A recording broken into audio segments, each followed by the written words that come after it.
everybody, it's time to put the headphones on for another Step Outside podcast. Today I'm joined by a local seafarer from Fremantle. He's the oldest to circumnavigate the world, the oldest to solo circumnavigate Antarctica, and believe it or not, his life spans for more than 7 decades, of which half have been on the ocean of the world. On his travels, he collects water samples from all corners of the planet in search of microplastics. These water samples are then sent to universities to be monitored. It's for the foundation NoPlasticWaste.org.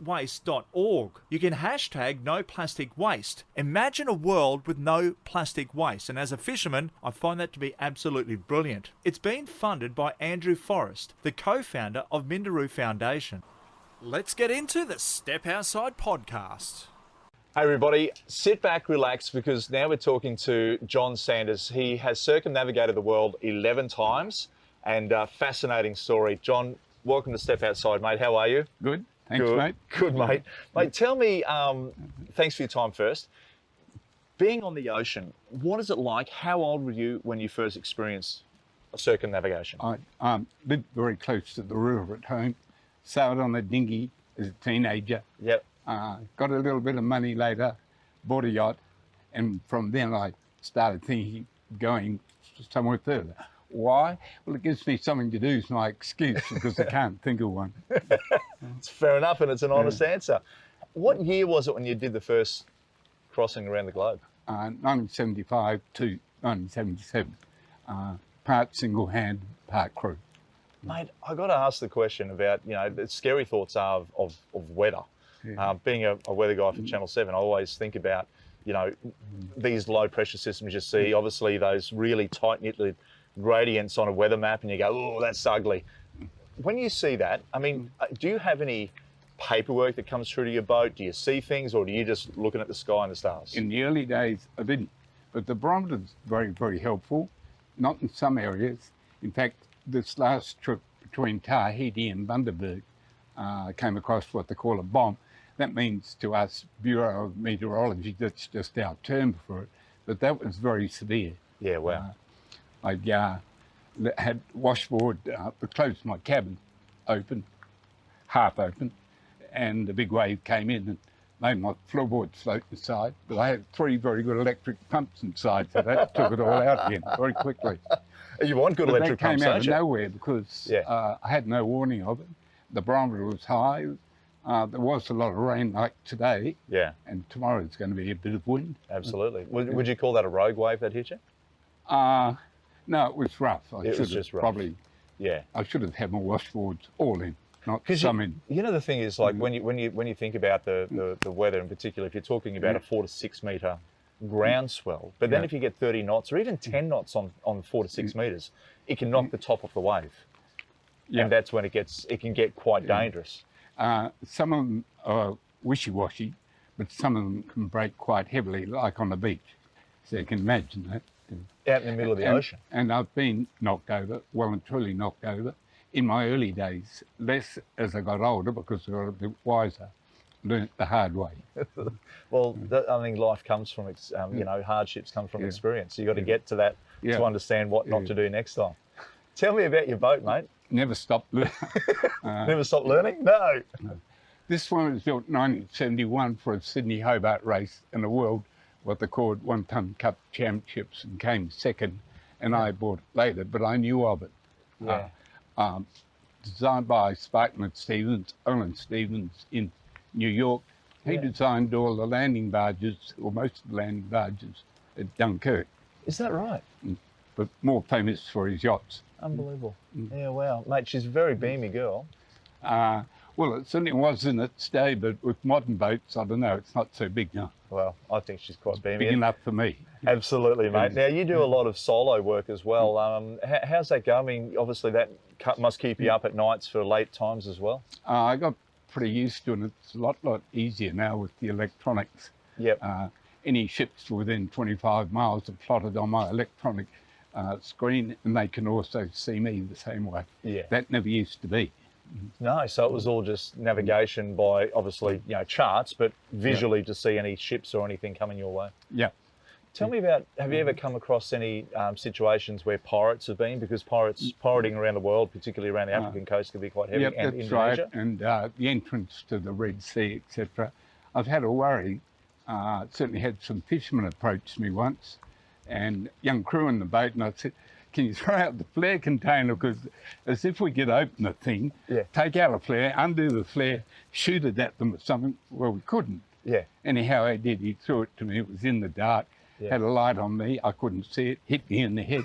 The fishermen didn't like it. And they nicked off. Fishermen might have been harmless. I don't know. Well, they are harmless because look, we love fishermen on our show because we're all fishermen. We love the oceans as well, mate. Some of the roughest weather you've been in. Talk to me about that. I've been in a lot in the Southern Oceans. Long time ago, and I did a couple of laps around the world. I went upside down twice. I've learnt how not to do that now. Some of the tactics... How do you not do it though? How do you stop it? Well, some of the tactics, I read books like everyone else, and some of the advice, like lying a hole like the boat is now, no sails upside onto the sea. Worst thing possibly you could do, yet that was a recommended storm tactic, which was pretty dumb. The other way, I had so much wind behind me, the boat was just running under bare poles fast. Yeah, wow. But a particularly very, very steep wave, it just came straight down. Boats went sideways at the bottom and upside down. But after that, I stopped doing that. I tow things out the back of the boat so the sea overtakes the boat. Yeah. And gives the boat a wash, but it doesn't go upside down. And so, like a sea drogue? Yeah. Yeah, because we use drogues when we're fishing. Yep. Like if you've got too much current, you can't get your line to the bottom. Yep. Speaking of fishing, tell me about, have you caught much? I'm not a particularly good fisherman, not a particularly keen fisherman. Yes, I have. I had one crew where I was living a boat from South Africa to Australia. Seemed as fast as he'd put a line in, he'd catch a fish. And I could go thousands of miles and catch nothing. But I did learn something. He would actually put one line out with a hook on, the other two, he would troll them like there was a school of fish behind the boat. That's right. That's right. To bring the fish in. Yeah. I was talking to Jessica Watson once, and after she did her circumnavigation, and I think out of the whole world, I think she only caught maybe 1 or 2 fish. Yeah. And that was it. It's fascinating when you're in the middle of the ocean. You think there's just a plethora of schools of fish out there, but I guess you're concentrating on other things. Oh, there's a lot of area that there's not. And there are regions where there's plenty. It does. Mate, tell me about noplasticwaste.org. What is that about? Mindru, well, at the moment I'm taking samples for microplastics. A lot of the ocean I cross is pretty empty and not getting a lot of stuff on the surface, but it's just replacing even the plastic on that boat. That'll be taken off. Or this shirt that I'm wearing is made of plastic. Reuse it. And we all go into supermarkets and used to get a bag and throw it in the bin later. We'll Too true. Reuse it. And a massive advocate of that as well, because when you're talking about microplastics, and a lot of guys out there and people may not know, is that what you visually see in the water is, plastic bags, of course, maybe, some beer carton sort of stuff or anything, anything that's going to be floating around that people discard of, even balloons, whatever. But it's the microplastics that you don't see. And in the water, if you take that out and look under a microscope, the amount of plastic is phenomenal. Not too sure, because where I went, we didn't find an overlap. I pumped through 100 litres of water each day at about 11 in the morning. That goes to the Curtin University. Yep. They aren't finding an awful lot of where I'm the only places that I've been. Yep. There are, of course, areas that it's contaminated. Yeah. But it all goes to the bottom of the ocean and becomes pelagic ooze in the bottom. But that's not so terrible, because the bulk of the pelagic ooze in the bottom of the ocean is earthquakes and undersea volcanoes. And that's far, far greater than any of the plastics going down there. I shouldn't be saying that, because we want to reuse the plastic. Of course. And they certainly are a mess where we in certain places. Yeah. Who's the funder of course, No Plastic Waste? Mindaru's backed by Andrew Forrest. Oh, lovely. Yeah, good. And it's a great cause as well, because we've got to start looking at this sort of stuff now, because if you start looking at it in the future, it's way too late. Mate, speaking of underwater, volcanic and earthquake action, have you ever come across anything like that? I remember one time I was up in New Guinea, and we were sailing around New Guinea doing some diving, and this one day it was beautiful. The next day, there's a lot of pumice on the surface, and an island appeared. Like seriously, and it was white. It came out of the water. No, I haven't seen that. No, but I hear of it. Yes, read of it. It's incredible. Yeah. Have you come across any debris fields out in the middle of the ocean? Going through the Panama Canal, the Gulf of Panama, the other side of Panama, for a number of the circumnavigations I did through the Panama, was floating styrene foam, heaps of it. Oh, wow. But I didn't see so much this time, so they must be tidying up Panama City or something. Okay. Well, they actually have democracy there. They used to have some quite strange dictators before that. Yeah, I could well imagine that's exactly right. Yeah. Mate, when it comes back to, you hear about these rubbish debris fields in the middle of the ocean, the size of football fields. You ever seen anything along those lines? Yes, I have in certain areas. Yeah. Where I've crossed now, mostly nothing, but I certainly haven't. One place that comes to mind straight away is Jakarta, of course, in that area. Do you ever find the right thong? Because there's always lots of left thongs floating around. On Cocos Islands, that's true. Yeah. Very annoying when you want a pair. They're always like this, aren't they? You know? Mate, tell me. And they're smaller than my feet, and I guess smaller than your feet too. Oh yeah, I know. Size 14s don't work too well on those little size 8s. Yeah. Mate, so you're travelling around the world. You've also circumnavigated Antarctica. Yep. Tell me about that. Actually, I set out to do this, the first long voyage. I did 2 very long voyages, do twice around the world. Well, the first one I left Fremantle, went all the way around the world and got resupplied without stopping off Hobart. Then went all the way up to England, got resupplied without getting off back home. The next time I did it, I did 3 times non-stop, unassisted. However, years and years later, I never claimed that. I had, of course, gone round Antarctica at that time. I believe there was a Russian bloke about to go and do it and claimed to be the first to sail around the world in Antarctica, and the right people in the United Kingdom said, you can't, it's already been done. Good. So they had you back. Yeah. That's right. Didn't know. Well, it's years later I'm looking, because I don't like looking myself up. I'm Googling it or something like that. I didn't know I did that, but I did apparently. Yeah. But I've circumnavigated our local sandbanks here in the Broadwater on the Gold Coast, and I don't get any acknowledgement for that, but that's okay. No, you probably have a world record for it. Yeah, but no, I don't think so. Mate, crossing coastal bars in a yacht. Yep. Have you come across anything like that gets a little bit dodgy? You're sort of looking at it, because I know at the moment, I'll paint a picture of everyone at home. East coast low pushing through, we're forecasting 30 to 40 knots, seas 4 to 6 metres, Bureau saying upwards of 8 metres. That's tomorrow. You're looking at heading off the next day. For me, I'd be going, forget it. But I might have to too. You might have to give it another day? Yep. It's a bit of a trying to judge coming into Sydney daylight. Yeah. Because moorings and people host you. Yep. I might have to stop Newcastle. But certainly Queensland and New South Wales and Victoria have some pretty tricky exits from various rivers. Yeah. Just Wide Bay up here. Yes, that's right. Wide Way up at Fraser Island, for sure. Yeah. Mate, also when it comes to some of the prettiest locations you've ever been to in the world, what is something that sticks to your mind and you go, I'd love to go back there, or maybe I've been there, done that, it stays there? I truly love French Polynesia. And you were just looking at a photograph of Maria, actually, and said, gee, that's nice. It's pretty rugged. Mind you, I often get asked, where is the best place, or which place did you like the best? And I always say, wherever you had your best time. And it could be in the slum somewhere. That's exactly right too. That's a fair, good analogy about the whole lot. Yeah. Mate, deepest waters you've crossed, I guess, do you freak out a bit and you think, hey, I'm sitting in, 5 miles of deep and there's no one around me? No. No, you don't worry about that? I can drown in 10 feet of water. That's a valid point. Yeah. It's a valid point, probably a stupid question. But anyway, I like to ask those things. Well, it's worse because the sea could break on it. Well, you're exactly right. And you think, well, there you go. I don't know if you've seen The Perfect Storm. Have you seen The Perfect Storm, that movie? Don't watch it. Good. Don't have a look at it, all right? I think I've heard about it. Yeah, no, you don't want to watch it. Mark Wahlberg. It's a good show. Yeah.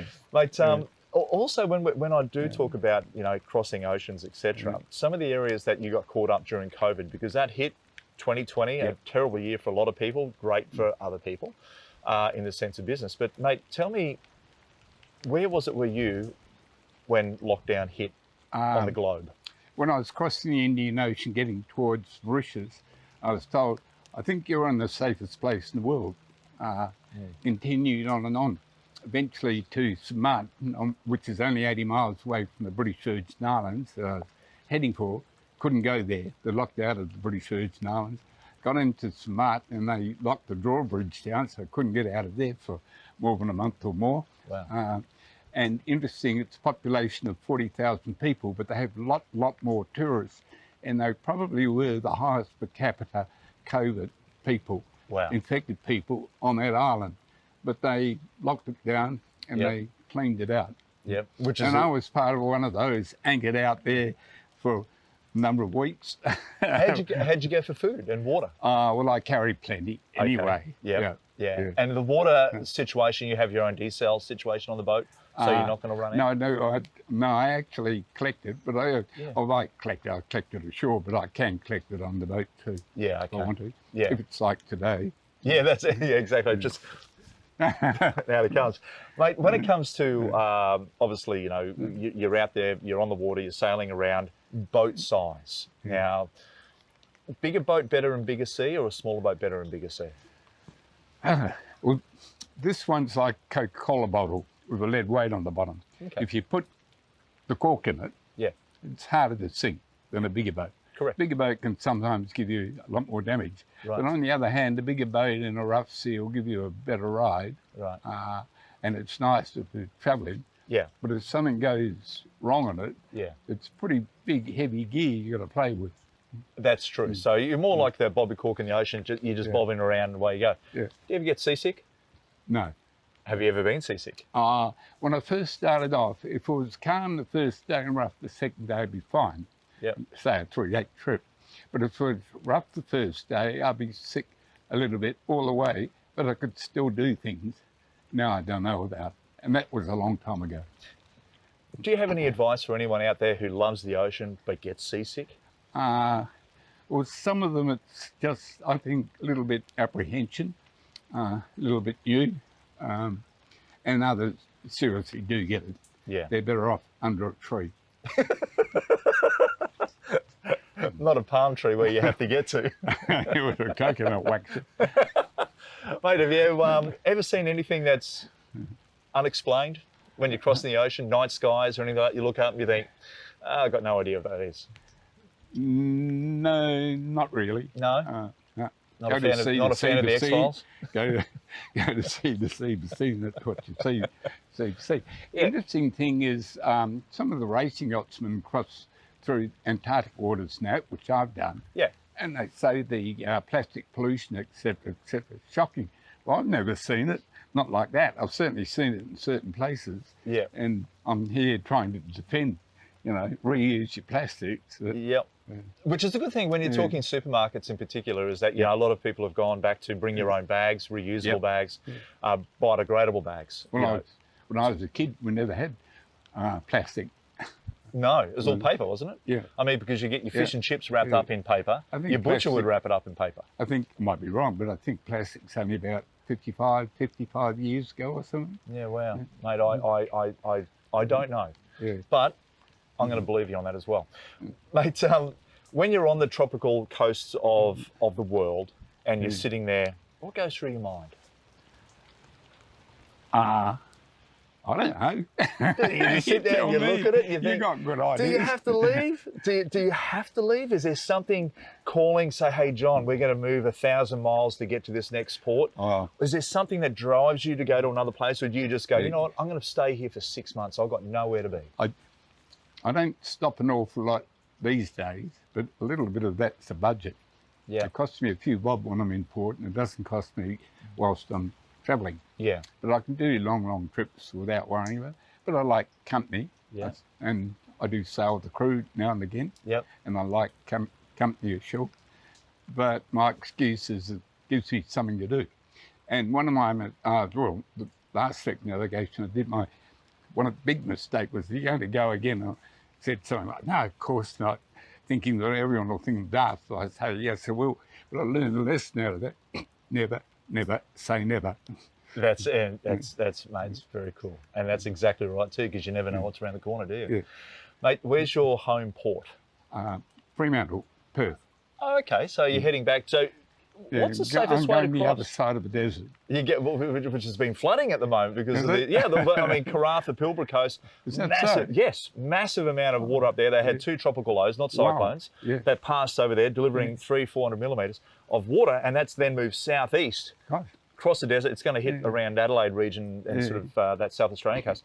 But yeah, so That had hit me in the bite. it probably no, it'll be gone by the Yeah. time you get through the bite. Well, it would have hit me in the It bite. could, exactly right. Is it a better passage to go from Australia one side to the other, top end, bottom end? Depends on the time of year. Top end in winter, bottom end in summer.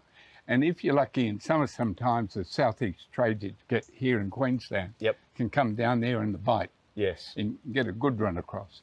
I'd be lucky in this boat to get perfectly across without a front coming through, Yep. but in summer they're not so bad. Yeah. And I have crossed in winter, Yeah. and that can be seriously windy and rough. Yeah, because you get those westerlies through Yeah. there as well, don't you, during the cool months of the year. What about whales or any marine life? You ever come close hitting one on your vessel? Yeah, I've hit 2 whales in my early days. Right. I don't know why I don't hit them now. There's a lot out there, right? Yeah, I think they must know we're there. And it could be the electronics in our boats now. Right. They might detect it. I don't know. When you hit the ones in the early days, what was that? What did that go? What went through your mind? Felt like running on a sandbank. I had a crewman in one of them in the South Atlantic, and he fell over in the cabin with it. Yeah. It damaged and hurt the whale a lot. It didn't hurt my boat, Yeah. but they have been known to sink them, of course. Yeah, absolutely. But I've seen them come to the boat. I've seen them swim around the boat. So for some reason nowadays you're hearing or hear less and less of Yeah. yachts hitting them, and they either know we're there or the electronics warns them. yeah. Yeah, Yeah. echo sounders and things like that. Correct, because they are. I mean, they run off their sonars anyway. Yeah. But when they're Yeah. travelling, mate. And obviously, when you're seeing other particular marine creatures such as dolphins, you ever come across a sunfish or anything like that? You ever seen those things? Yes, I have. Yeah. And I did think it was a whale or something. Someone said, no, I think that's a sunfish. Massive. It's pretty small. Oh yeah, I mean, small for a whale. correct. Yeah. Absolutely. Killer Yeah. whales. Yeah, I have off Eden, New South Wales. Oh, okay. Yeah. Okay. And what about when you're travelling out there and storms come through, water spouts, anything like that? That you've gone, I'm going to deviate a mile to the south away from that thing. Somewhere near Bermuda, I saw a water spout in the distance. Okay. That's the only one that I can remember. Bermuda But Triangle. I've certainly had some very strange weather sometimes. Even the doldrums, they can be storms, but the cloud formations, it's just layers and layers of different cloud, heavy cloud, and some of the clouds come down and go up quite spectacularly, and you think the very worst is going to happen, and what you get is nothing. Isn't that weird though? Yeah, You know, yeah. because normally with the clouds and the way with the pressure that brings them forward, mate. When you see that and you're travelling along, obviously, you know, you're sort of bracing for the worst. You get through that. Bermuda Triangle, is that something that you pass or you deviate through or you go around? Bermuda Triangle, well, actually just about everything from Panama Canal, from the Americas, going to the United States, East Coast, going to Europe, and it passes through it. Yeah. It had lots and lots and lots of traffic going through it. But there's also a tropical area with warm water in the Gulf Stream, and that sort of contributes to strange weather. But if there are more accidents there, and I believe there are, so the rumour goes, they also get more traffic than anywhere else. Because, you know, when you talk about Bermuda Triangle back in the 80s, it was an area that planes would go missing, ships would sink. Maybe that is why. It's an area that different weather phenomena. Different weather and more of them. Yeah, okay. Not the magnetic compass of the, you know, things going weird and you fly. Well, whatever the rumours are. Too easy, mate. What's one of the most outstanding things that sticks to your mind when you're sailing by yourself? Is it the being solo? Do you want to be more solo, or do you want to have that personality of other people with you when you're on a crossing of, say, how long are you on the water sometimes for? A month, 2 months? I don't know. I suppose I'm born a bit of a loner. Yep. but I'm happy with people in the crew too. No, Short it's just spurts? another day. I'm always busy on the boat. Yeah. And when I say busy, there's always something to do. Yeah. So if I'm not doing it, I'm being slack. Okay, fair enough. How much anchor rope do you carry? It wouldn't get to the bottom of the ocean, I'll tell you now. Fair enough. Do you carry a fishing rod? Yes, I do, and I've got fishing gear on the boat, but I haven't used it this trip. I've got too much clutter on the back of it. Okay. Also, I'm getting a bit old to manoeuvre myself around the back of the boat. Yeah. One of the things about getting older is that the headsail on that now is smaller than it used to be. The mainsail on that is now smaller than it used to be. And I don't fly a spinnaker anymore, and it's still very easy. Fair enough, mate. Now, I don't know if you've seen the movie of, The Old Man in the Sea, which is a fantastic.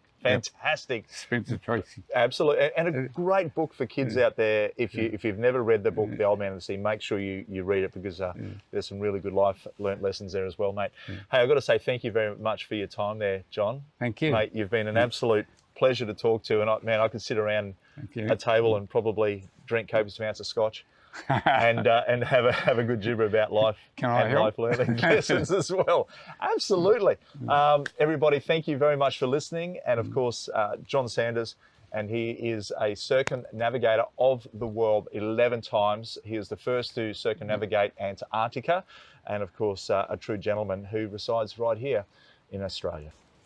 Now, that certainly was inspirational. Thanks for that, Johnny, and thank you for your time for listening to this week's Step Outside podcast. And as John Sanders says, never, never say never. And do your part by checking out noplasticwaste.org, #NoPlasticWaste. See you next week.